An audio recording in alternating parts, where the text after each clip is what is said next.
History, Chapter 1001, First Movement, Bahasa Indonesia. Sebelumnya, daftar isi. Selanjutnya, Chapter 1001, Gerakan Pertama. Saat Wraith di depannya menghilang, Emlyn White menarik kembali pandangannya, membuka ikatan pada berkas dokumen, dan mengeluarkan isinya. Saat ia membaca dokumen-dokumen tersebut, Emlyn mendapatkan gambaran kasar tentang rutinitas Ernest Boyar. Viscount Sanguine ini memiliki rutinitas yang cukup acak, berada di rumah, mengunjungi pameran, ikut mencicipi anggur di manor di pinggiran kota, berbelanja di department store dengan teman wanita, atau menggambar model wanita. Ia seperti pria kaya pada umumnya. Namun belakangan ini, Ernest sering mengunjungi St. George Borough setiap hari untuk memantau renovasi pabrik furnitur yang ia investasikan. Ini adalah upaya untuk memastikan agar pabrik tersebut bisa segera beroperasi kembali. Dengan cara ini, gaya hidup Viscount Sanguine menjadi repetitif. Tempat-tempat yang ia kunjungi, jalur yang ia ambil, dan tempat ia makan siang terulang setiap hari. Emlyn menekan pelipisnya, serius menyaring 3 lokasi yang cocok untuk operasi ini. Yang pertama adalah di dalam atau di pintu masuk pabrik furnitur milik Ernest Boyar. Yang kedua adalah St. Helens Square, tempat ia berhenti dalam perjalanan pulang untuk makan dan memberi makan burung. Tempat ketiga adalah Backlund Bridge. Kecuali jika Ernest bersedia mengambil jalan memutar yang besar. Ia harus melewati area ini saat bepergian antara rumahnya dan St. George Borough. Ketiga lokasi ini memenuhi syarat dengan banyak orang, menciptakan kekacauan. Namun, Backlund Bridge memiliki terlalu sedikit pintu masuk dan keluar. Dengan kedua ujungnya terkunci, satu-satunya cara untuk keluar adalah melompat ke sungai, suatu tindakan yang hanya dipilih oleh orang-orang bodoh. St. Helens Square berada di bawah Katedral St. Helen, inti dari gereja Steam di Backlund, dan bahkan seluruh Loen. Ini seperti tempat suci kedua. Ini memenuhi saran Mr. Hangman. Ini dapat secara efektif mencegah konflik meningkat dan dapat mengganggu setiap divinasi dan penyelidikan selanjutnya. Emlyn secara bertahap memiliki kecenderungan, dan begitu makhluk hidup memiliki kecenderungan, mereka tanpa sadar akan mencari lebih banyak alasan untuk memperkuat pilihan mereka, dan Emlyn tentu saja tidak terkecuali.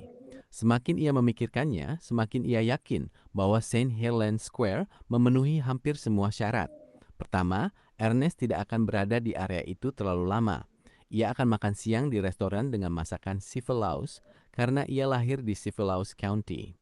Kedua, ada beberapa pemberhentian kereta yang terpantau di sekitarnya, membuat area tersebut ramai dengan pejalan kaki. Sebagian besar dari mereka adalah orang-orang dari kelas bawah atau menengah, sehingga kecelakaan sering terjadi.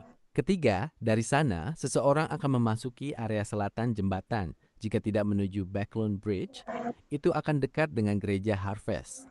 Akhirnya, pada siang hari, Katedral St. Helen akan mengeluarkan uap, memutar tuasnya dan membunyikan jam. Tidak bisa dihindari bahwa perhatian semua orang akan tertarik. Ini sudah dipastikan. Emlyn cepat-cepat memantapkan keputusannya, mengangkat tangan kanannya dan mengatur dasinya. Mata merahnya dipenuhi dengan antisipasi. Pada momen ini, ia tiba-tiba mengernyit, merasakan bahwa ada yang tidak beres. St. Helens Square benar-benar sempurna untuk pekerjaan ini. Sangat cocok sehingga hampir semua kondisi terpenuhi. Apakah Ernest akan waspada terhadap balas dendamku? Mengapa ia mau berada di lingkungan seperti itu dalam waktu yang lama? Bahkan jika ia cukup bodoh untuk tidak menyadarinya, bukankah para Earl akan memperingatkannya? Sudut bibir Emlyn sedikit melengkung saat ia memahami alasannya. St. Helens Square adalah tempat yang telah ditentukan oleh kalangan atas Sanguine untuknya. Emlyn tertawa kecil, mempertahankan senyum di bibirnya. Ia memutuskan untuk meminta Mr. Fool mengadakan pertemuan untuk beberapa anggota dan juga mengundang Mr. Hangman untuk membahas rencana secara rinci. Ini berbeda dari kerangka yang sebelumnya mereka sepakati. Mereka perlu mempertimbangkan setiap detail dan setiap masalah. Pada pukul 11 lebih 15 menit, St. George Borough, St. Helens Square, di sebuah ruang pribadi di lantai 3 restoran di barat laut alun-alun, seorang sosok berdiri di depan jendela, memegang cangkir berisi cairan merah seperti darah. Ia dengan santai melihat air mancur di dekatnya dan kerumunan orang yang datang dan pergi. Ia adalah sosok kurus, mengenakan setelan resmi untuk jamuan. Rambutnya yang berwarna terang hampir perak dan mata merah cerahnya berpadu memberikan kesan tampan yang menggoda. Senyum tipis selalu menghiasi bibirnya. Tuan, apakah ini benar-benar baik-baik saja? Emlyn tampaknya berbeda dari sebelumnya. Ini terlihat dari perburuan terbarunya terhadap para pengikut bulan primordial. Seorang pria paruh baya dalam setelan gelap berjalan ke jendela dan berkata dengan sedikit kekhawatiran. Orang yang dipanggil dengan sopan itu mengarahkan pandangannya ke alun-alun tempat Emlyn White berdiri. Ia mendengarkan seorang pemain biola yang mengamen di jalan sambil tertawa. Persiapan kita cukup bahkan untuk menghadapi seorang demigod, apalagi seorang anak yang bahkan belum menjadi Viscount. Lagi pula, kita tidak benar-benar berencana melakukan sesuatu yang serius. Tujuan kita hanya untuk mengidentifikasi dan melakukan konfirmasi. Ini jauh lebih sederhana daripada mencegah orang-orang tertentu melarikan diri. Saat ia berbicara, pria berambut terang dan bermata merah cerah itu sedikit mengangkat tangan kanannya, memutar cincin di jari manis kirinya. Cincin itu terbuat dari perak dengan sebuah permata aneh berwarna biru hantu tertanam di dalamnya. Di dalam sebuah kereta yang menuju Saint Helens Square, Ernest Boyar meletakkan tangan kanannya di atas tangan kirinya. Ia dengan alami memutar cincin di jari manisnya yang tertanam permata biru hantu. Ia dengan santai melihat keluar jendela dan melihat sebuah kereta tanpa trek perlahan mendekat dari kejauhan. Seorang penjual koran yang sedikit lebih tinggi dari 160 cm mengenakan tas selempang di dadanya sambil menjajakan korannya di jalan. Cukup banyak sepeda telah menggantikan kereta yang sering terlihat tahun lalu. Mereka meluncur cepat di antara kerumunan di St. George Borough. Di sini, jumlah pekerja yang mengenakan seragam biru muda atau abu-abu biru dengan topi jauh lebih banyak dibandingkan orang-orang yang mengenakan setelan formal dan topi tinggi. Ernest menarik kembali pandangannya sambil tertawa.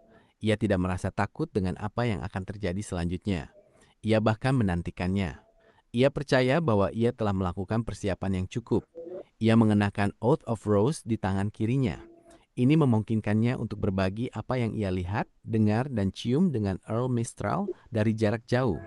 Ini memastikan bahwa tidak ada yang salah sambil memastikan bahwa tujuan mereka tercapai. Di saku dalam tempat jam saku peraknya, terdapat Moon Paper figurine. Ini dapat menahan satu serangan mematikan atau serangan yang menargetkan tubuh jiwanya. Ini memastikan bahwa ia tidak akan mengalami cedera serius atau kematian dalam waktu singkat. Ia juga mengenakan Alcohol Nemesis, sebuah bros berlian. Ini membuatnya selalu berenergi dengan kejernihan pikiran.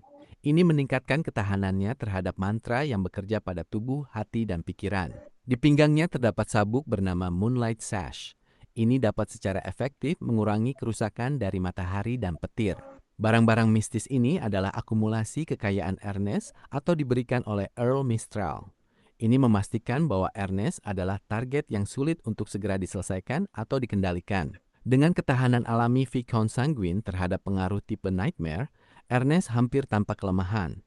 Bahkan melawan seorang demigod, ia bisa bertarung selama yang terakhir tidak mengungkapkan bentuk makhluk mitologis mereka. Satu-satunya masalah adalah bahwa efek negatif dari semua barang mistis ini cukup berlebihan. Otot wajah Ernest bergetar, tetapi ia segera menguasai dirinya. Oath of Rose akan membuat pikirannya muncul di benak Earl Mistral dari waktu ke waktu. Dan jika ia terus memakainya selama seminggu tanpa melepasnya, pasangan yang memiliki cincin yang cocok mungkin akan jatuh cinta, terlepas dari jenis kelamin atau ras. Moon Paper figurine adalah barang sekali pakai.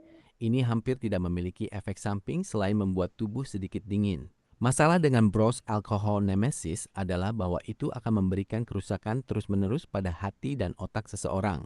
Jika dipakai dalam waktu yang terlalu lama, bisa menyebabkan seseorang kehilangan pikiran dan logika.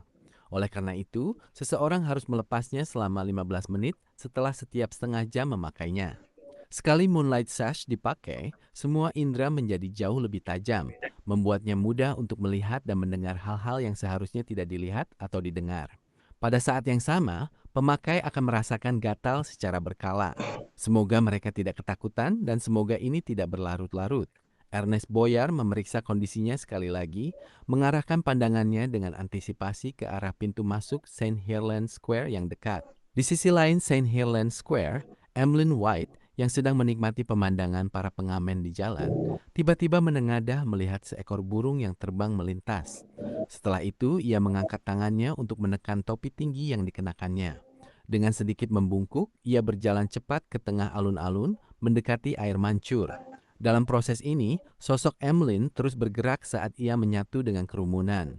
Namun ini tidak bisa menghindari pelacakan Earl Mistral. Earl Sanguine berambut perak ini memutar cincin dengan permata biru hantu di jari manis kirinya dan berkata dingin, "Perhatikan." Di pintu masuk St. Helens Square, Ernest Boyar semakin bersemangat. Ia tahu bahwa operasi ini akan segera dimulai akhirnya. Emlyn masih memilih St. Helens Square setelah semua ini. Ernest mengalihkan pandangannya keluar jendela sekali lagi. Dengan hati-hati mengamati para pejalan kaki di jalan, kereta umum tanpa trek yang akan melewatinya, penjual koran biasa yang sedang menjajakan korannya, dan jendela-jendela elegan dari rumah dan toko di sekitarnya. Ia tidak percaya bahwa mitra potensial Emlyn bersembunyi di sana, karena ada lebih banyak tempat yang lebih baik di St. Helens Square yang memudahkan untuk mengambil tindakan. Namun, ia tetap menjaga tingkat kewaspadaan yang diperlukan. Tiba-tiba, tubuhnya meluncur sedikit ke depan seolah ia hampir keluar dari kursinya. Kereta yang ditumpanginya berhenti tanpa peringatan. Di belakang itu, kuda-kuda yang menarik kereta tampak seperti berada dalam mimpi buruk saat mereka mengangkat kaki depan, berjuang liar, membalikkan kereta ke tanah. Selama proses ini, Ernest Boyar sebenarnya memiliki banyak ruang, waktu, dan kekuatan untuk membantu pengemudi kereta mengendalikan kuda yang kalap.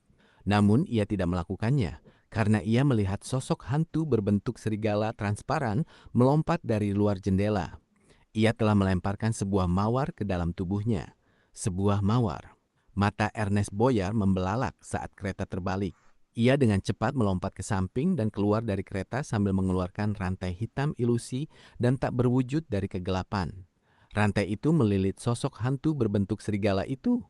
Dengan suara lembut, sosok hantu berbentuk serigala itu menghilang tanpa perlawanan.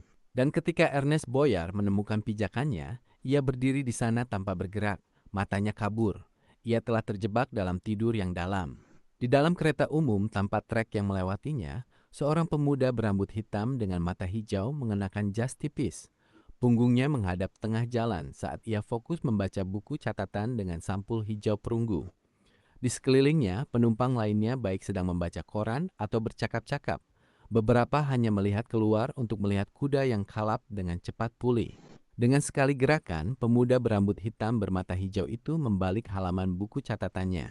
Kereta tanpa trek itu terus melaju dan perlahan menjauh. Sakuranovel.ed. Sebelumnya, daftar isi. Selanjutnya, leadnovel.ed. Komentar. Be the first to comment. No comments. Sakura Novel. Daftar novel. Request light novel, web novel, novel tamat. Copyright 2026 Sakura Novel. All rights reserved. All novels and content on this site are shared for entertainment and educational purposes only. All rights belong to their original authors and publishers. We do not claim any ownership of the works posted here. If you are the copyright owner and believe your work has been used without permission, please leave a comment on the relevant post and we will review and remove the content as soon as possible. Thank you for your understanding and support.